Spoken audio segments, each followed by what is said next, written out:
Hi வீவோஸ், இன்றைக்கான வீடியோவில் என்ன நடக்கலாம்னு சொல்லிட்டு பார்க்கலாம். வீடியோக்குள்ளே போகிறதுக்கு முன்னாடி நம்ம சேனலை லைக் அண்ட் சப்ஸ்கிரைப் பண்ணிவிட்டு கொஞ்சம் சப்போர்ட் பண்ணுங்கள். வாங்க இப்போ வீடியோக்குள்ளே போகலாம். எபிசோட் ரொம்பவே இன்ட்ரெஸ்டிங்காக போய்கிட்டு இருக்கு. நம்ம ரோகிணியை வீட்டுக்கு கூட்டிகிட்டு வந்துடுறாங்க. இந்த சைடு நம்ம சாமுடிசரி வந்து ரோகிணியை நினச்சி ரொம்ப சந்தோஷப்பட்டு இருக்காங்க.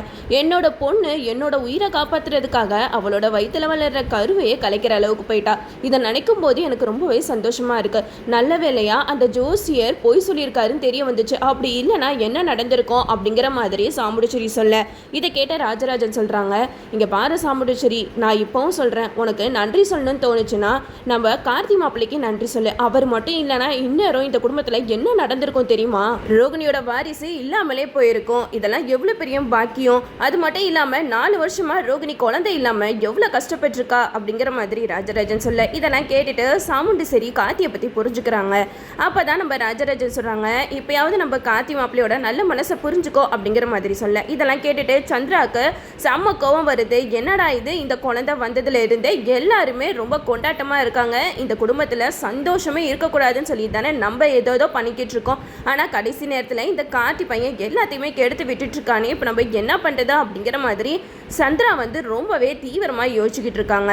இந்த சைடு நம்ம சாமுண்டீஸ்வரி வந்து, ரோகிணி, இனிமேட்டு உனக்கு என்னென்ன செய்யணுமோ அதை எல்லாமே நான் பார்த்து செய்வேன், நீ கொஞ்சம் கேர்ஃபுல்லாக இருந்துக்கோ அப்படிங்கிற மாதிரி சாமுண்டீஸ்வரி சொல்ல, இதை கேட்டால் மயில் வந்து ரோகிணி கிட்ட சொல்கிறாங்க, அப்பாடா இவ்வளோ நாளாக ரோகிணி வந்து தன்னோட கர்ப்பம் எங்கே வெளியில் தெரிஞ்சிருமோ அப்படி இப்படின்னு சொல்லிட்டு ரொம்பவே கவலையில் இருந்தா, இப்போ அந்த பயமே இல்லாமல் இப்போ உங்களோட ஆசீர்வாதத்தோட ரோகிணி குழந்தை பெற்றுக்க போகிறா. இதை நினைக்கும் போது ரொம்பவே சந்தோஷமாக இருக்குது அப்படிங்கிற மாதிரி சொல்லிக்கிட்டு இருக்காங்க. இந்த சைடு நம்ம சாமுடிச்சேரி யோசிக்கிட்டே இருக்காங்க. அப்போது நம்மளுக்கு நடந்தது ஆக்சிடென்ட் இல்லை, யாரோ ஒருத்தவங்க பீம்குனே தான் பண்ணியிருக்காங்க. கார்த்தி சொன்னது கரெக்டு தான். ஆனால் அப்போ வந்து நம்ம அவன் மேலே கோவப்பட்டோம். ஆனால் இப்போ அவன் ஒன்றா நிரூபிக்கும் போது இதுக்கு பின்னாடி கண்டிப்பாக சிவனாண்டி தான் இருப்பான். ஆனால் சிவனாண்டிக்கு உதவி பண்ணுறது யார் அப்படின்னு சொல்லிட்டு சாமுடிச்சேரி திங்க் பண்ணிக்கிட்டே இருக்காங்க. இந்த சைடு நம்ம சந்திரா வந்து சாமுடிச்சேரி வந்து பார்க்குறாங்க, அக்கா இந்த வீட்டில் நடக்கிற எதுவுமே சரியில்லை, அந்த கார்த்தி பையன் ஏதோ உண்மையை கண்டுபிடிச்சிட்டான்னு சொல்லிட்டு எல்லாருமே அவனை தலையில் தூக்கி வச்சுட்டு ஆடிக்கிட்டு இருக்காங்க அப்படிங்கிற மாதிரி சொல்ல, அதுக்கு சாமுடிச்சேரி சொல்கிறாங்க, விடு சந்திரா, அவன் நல்ல விஷயம் தானே பண்ணியிருக்கான், இப்போ அவன் மட்டும் அந்த ஜோசியர் போய் சொல்லியிருக்காரு அப்படிங்கிற உண்மையை நிரூபிக்கலைன்னா இந்நேரம் நம்ம வீட்டு வாரிசே இல்லாமல் போயிருக்கோம்ல அப்படிங்கிற மாதிரி சொல்ல, அப்போது சந்திராவுக்கு மனசில் செம்ம கோவம் வருது. இப்போ கூட அவனுக்கு தான் சப்போர்ட்டிவாக பேசுகிறாப்பாரு அப்படிங்கிற மாதிரி சந்திரா மனசில் நினச்சிக்கிட்டு இருக்க. அதுக்கு சந்திரா சொல்கிறாங்க, இங்கே பாருக்கா, என்னதான் அவன் நல்லது செஞ்சாலும் சரி, அவன் மேலே இருக்கிற பகை உனக்கு இன்னும் மறந்து போலன்னு நான் நினைக்கிறேன். அவன் நம்ம அம்மாவுக்கு கொண்ட குடும்பத்தை சேர்ந்தவன், அவனை எக்காரணத்து கொண்டு இந்த வீட்டு மாப்பிள்ளை ஆக்கிடாத அப்படிங்கிற மாதிரி சாமுடிச்சேரி கிட்ட நம்ம சந்திரா வந்து சொல்லிக்கிட்டு இருக்காங்க. அப்போ தான் சாமுடிச்சேரி சந்திரா கிட்ட சொல்கிறாங்க, அப்போது எனக்கு நடந்தது ஆக்சிடென்ட் கிடையாது, கண்டிப்பாக கார்த்தி சொன்ன மாதிரி சிவனாண்டியோட வேலையாக தான் இருக்கும் அப்படிங்கிற மாதிரி சந்திரா கிட்ட நம்ம சாமுடிச்சேரி சொல்லிக்கிட்டு இருக்காங்க. இதெல்லாம் கேட்டுட்டு சந்திராவுக்கு கண்ணு மொழியெல்லாம் பிதிங்கி போகுது. என்னடா இது, இவ்வளோ நேரம் அக்கா கார்த்தி சொல்கிறத நம்ப மாட்டேன் அப்படி இப்படின்னு சொல்லிட்டு இருந்தா, ஆனால் இப்போ அவன் ஜோசியரை கூப்பிட்டு உண்மையை நிரூபித்தோன்னே சிவனாண்டி மேலே சந்தேகப்பட ஆரம்பிச்சிட்டாலே, இப்போ நம்ம என்ன பண்ணுறது, இவன் ஒன்று கிடக்கு ஒன்று பண்ணிட்டாலும் அப்புறம் என் புருஷனுக்கு பிரச்சனை ஆகிடுமே அப்படிங்கிற மாதிரி சந்திரா யோசிச்சுட்டு இருக்க. இந்த சைடு சாமுடிச்சேரி வந்து சந்திரா கிட்ட கேட்குறாங்க, என்ன சந்திரா ரொம்ப யோசிச்சுக்கிட்டு இருக்கா அப்படிங்கிற மாதிரி கேட்க. அதுக்கு சந்திரா சொல்கிறாங்க, அக்கா எனக்கு என்னமோ சிவனாண்டி இப்படியெல்லாம் பண்ணுவான்னு எனக்கு தோணலை, அந்த கார்த்தி பையன் தேவையில்லாமல் சொல்லிக்கிட்டு இருக்கான் அப்படிங்கிற மாதிரி சொல்ல, அப்போ தான் நம்ம சாமுடிச்சேரிக்கு மனசில் ஒரு வித சந்தேகம் எழும்புது. ஒருவேளை சந்திரா தான் இதுக்கு உதவி பண்ணியிருப்பாளா? கார்த்தி சொன்ன மாதிரி நம்ம வீட்டில் யாரோ அவனுக்கு உதவி பண்ணிக்கிட்டு இருக்காங்க, அதனால தான் சிவனாண்டிக்கு நான் எங்கே போகிறேன் எங்கே வரேன் அதெல்லாம் தெரிய வருது, யாரோட உதவியும் இல்லாமல் சிவனாண்டி இப்படி பண்ணுறதுக்கெல்லாம் வாய்ப்பே கிடையாது அப்படிங்கிற மாதிரி நம்ம சாமுடிச்சேரி யோசிச்சுக்கிட்டு இருக்காங்க. இந்த சைடு நம்ம சந்திரா வந்து சாமுடிச்சேரியை பார்க்குறாங்க, என்ன அக்கா தீவிரமாக யோசிக்கிறா, ஒருவேளை சிவனாண்டியை ஏதாவது பண்ணிடுவாளா, உடனே நம்ம அவனுக்கு ஃபோன் பண்ணி சொல்ல வேண்டியதான் அப்படின்னு சொல்லிட்டு சந்திரா வந்து சாமுடிச்சேரி கிட்ட சொல்கிறாங்க, இங்கே பாருக்கா, தேவையில்லாமல் மனசை போட்டு குழப்பிக்காத, இது வந்து யதார்த்தமாக நடந்த ஆக்சிடென்ட், இதுக்கு யாரும் காரணம் கிடையாது, அந்த கார்த்தி பையன் சொல்கிறான்னு சொல்லிட்டு நீ பாட்டுக்கு தேவையில்லாமல் யார் கூடயோ சண்டை போட்டுட்டு இருக்காத அப்படிங்கிற மாதிரி சொல்லிட்டு போயிடுறாங்க. இந்த சைடு நம்ம ரேவதி கனவு காண்டிட்டு இருக்காங்க. நம்ம கார்த்தி ரேவதிக்கு ரெட்டை குழந்தை பிறக்கிற மாதிரிலாம் கனவு காண்டிட்டு இருக்காங்க. அப்போ நம்ம கார்த்தி வந்து ரேவதி கிட்ட கேட்குறாங்க, என்ன ரேவதி ஒரே ட்ரீமில் இருக்க போல அப்படிங்கிற மாதிரி கேட்க. அதுக்கு ரேவதி சொல்கிறாங்க, ஆமாம் எனக்கு ரெட்டை குழந்தை பிறந்திருக்கு தெரியுமா அப்படிங்கிற மாதிரி சொல்ல. இதை கேட்ட கார்த்தி வந்து சிரிக்கிறாங்க, என்ன ரேவதி கனவுலே வாழ ஆரம்பிச்சிட்டியா அப்படிங்கிற மாதிரி கேட்க. அதுக்கு ரேவதி சொல்கிறாங்க, ஆமாம் கார்த்தி, என்னால் நிஜத்தில் தான் உன் கூட சந்தோஷமாக வாழ முடியல, அட்லீஸ்ட் நான் கனவுலையாவது வாழ்ந்துட்டு போகிறேன் அப்படிங்கிற மாதிரி நம்ம ரேவதி வந்து கார்த்தி கிட்ட சொல்லிக்கிட்டு இருக்காங்க. அப்போ தான் கார்த்தி சொல்கிறாங்க, உங்கள் அம்மா மனசு கொஞ்சம் கொஞ்சமாக மாறிட்டுருக்கு, உங்கள் அம்மா முழுசாக மாறி என்னை என்னைக்கு மாப்பிள்ளையாக ஏற்றுக்கிறாங்களோ அப்போ உன் கனவெல்லாம் நிறைவேறும் ரேவதி அப்படிங்கிற அப்படிங்கிற மாதிரி நம்ம கார்த்தி வந்து ரேவதி கிட்ட சொல்லிக்கிட்டு இருக்காங்க. இதெல்லாம் கேட்ட சந்திரா வந்து இன்னும் கடுப்பாக்குறாங்க.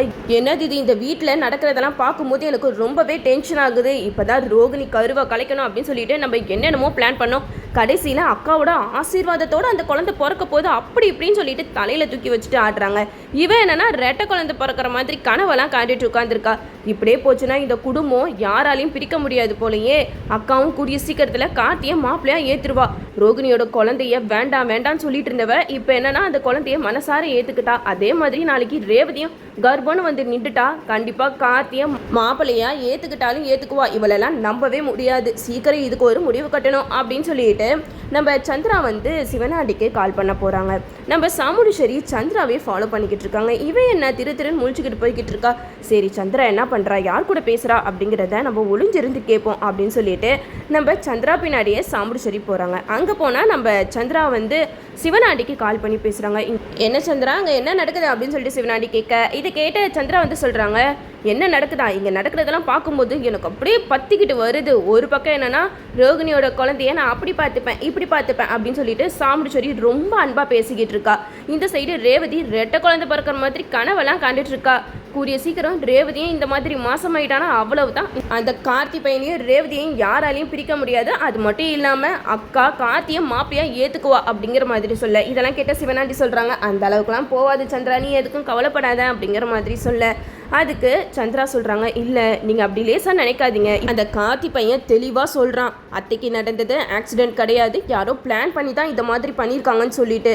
இதெல்லாம் கேட்டுட்டு ஆரம்பத்தில் அக்கா நம்பவே இல்லை. ஆனால் கடைசியில் அவன் அந்த ஜோசியர் போய் தான் சொல்லியிருக்கான் அப்படிங்கிற உண்மையை நிரூபித்து கடைசியில் அக்கா மனசில் சந்தேகத்தை எழுப்ப வச்சுட்டான் அப்படிங்கிற மாதிரி சொல்ல, இதை கேட்ட சிவனாண்டி சொல்கிறாங்க, ஒருவேளை நம்ம மாட்டிக்கிட்டா என்ன பண்ணுறது சந்திரா அப்படிங்கிற மாதிரி கேட்க. அதுக்கு சந்திரா சொல்கிறாங்க, அப்படியெல்லாம் நான் விட்டுற மாட்டேன், நான் அக்கா கிட்ட சொல்லியிருக்கேன், அந்த கார்த்தி பையன் சும்மா எதோ சொல்லிக்கிட்டு இருக்கான், நீ எதையும் நம்பாத அப்படின்னு சொல்லிட்டு அவன் மனசை மாற்றி வச்சுருக்கேன். ஆனால் இருந்தாலும் அக்காவை நம்பவே முடியாது, அவள் எந்த நேரத்தில் காலை வருவான்னு நம்மளால் யோசிக்க கூட முடியாது அப்படின்னு சொல்லிட்டு சந்திரா வந்து சிவனாண்டி கிட்ட பேசிக்கிட்டு இருக்காங்க. அப்போ தான் நம்ம சாமுண்டீஸ்வரி பின்னாடி இருந்து வாய் அடிச்சு போய் கேட்டுட்டு இருக்காங்க. இதுக்கப்புறம் இந்த மாதிரி தேவையில்லாத பிளான் எல்லாம் போடாமல் உருப்படியான பிளானை போடுங்க அப்படிங்கிற மாதிரி நம்ம சந்திரா வந்து சிவனாண்டி கிட்ட பேசிக்கிட்டு இருக்காங்க. நம்ம சாமுண்டீஸ்வரி சந்திரா பேசுகிறதையே கேட்டுட்டு இருக்காங்க. இவ யார் கூட தான் அப்படி பேசிக்கிட்டு இருக்கா அப்படின்னு சொல்லிட்டு கிட்ட வந்து பார்க்குறாங்க. அதுக்குள்ளே சந்திரா வந்து ஃபோனை கட் பண்ணிடுறாங்க. நம்ம சாமுண்டீஸ்வரி வந்து சந்திரா கிட்ட கேட்குறாங்க, என்ன சந்திரா யார்கிட்ட பேசிக்கிட்டு இருக்கா அப்படிங்கிற மாதிரி கேட்க. அதுக்கு சந்திரா சொல்கிறாங்க, இல்லைக்கா என்னோட ஃப்ரெண்டு கிட்ட தான் பேசிக்கிட்டு இருக்க. என்ன ஃப்ரெண்டு கிட்ட இவ்வளோ சீரியஸாக பேசிக்கிட்டு இருக்க அப்படிங்கிற மாதிரி கேட்க. அதுக்கு சந்திரா சொல்கிறாங்க, ஆமாக்கா அப்படின்னு சொல்லிட்டு மலைப்பிட்டு அங்கேருந்து போயிடுறாங்க.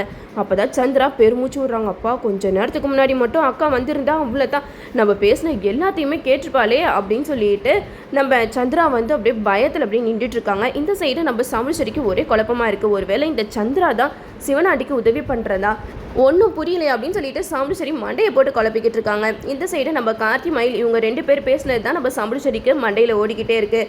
அத்தை உங்களுக்கு நடந்தது ஆக்சிடென்ட் கிடையாது, யாரோ பிளான் பண்ணி தான் இந்த மாதிரி பண்ணியிருக்காங்க. உங்களுக்கு ஆக்சிடென்ட் ஆனதை வச்சு ரோகிணியோட கருவை கலைக்கிறதுக்கு தான் அவங்க பிளான் போட்டிருக்காங்க அப்படிங்கிற மாதிரியெல்லாம் நம்ம கார்த்தி மயில் சொன்னதை நம்ம சாமுண்டீஸ்வரி யோசிச்சுக்கிட்டே தான் இருக்காங்க. ஒருவேளை நம்ம சாமுண்டீஸ்வரிக்கு சந்திரா மேலே சந்தேகம் வந்திருக்கலாம். அதை கிளியர் பண்ணுறதுக்காக நம்ம சாமுண்டீஸ்வரி இதுக்கப்புறம் நம்ம சந்திராவை ஃபாலோ பண்ணிட்டு தான் இருக்க போகிறாங்க. சந்திராவை பற்றின உண்மைலாம் சீக்கிரம் நம்ம சாமுண்டீஸ்வரிக்கு தெரிய வரணும். அப்போ தான் எபிசோட் வந்து வேறு லெவலில் போகும். நம்மளும் வெயிட் பண்ணி பார்ப்போம். ஓகே வீவர்ஸ், இந்த வீடியோ உங்களுக்கு பிடிச்சிருந்தா லைக் பண்ணுங்கள், மறக்காமல் நம்ம சேனலை சப்ஸ்கிரைப் பண்ணிடுங்க.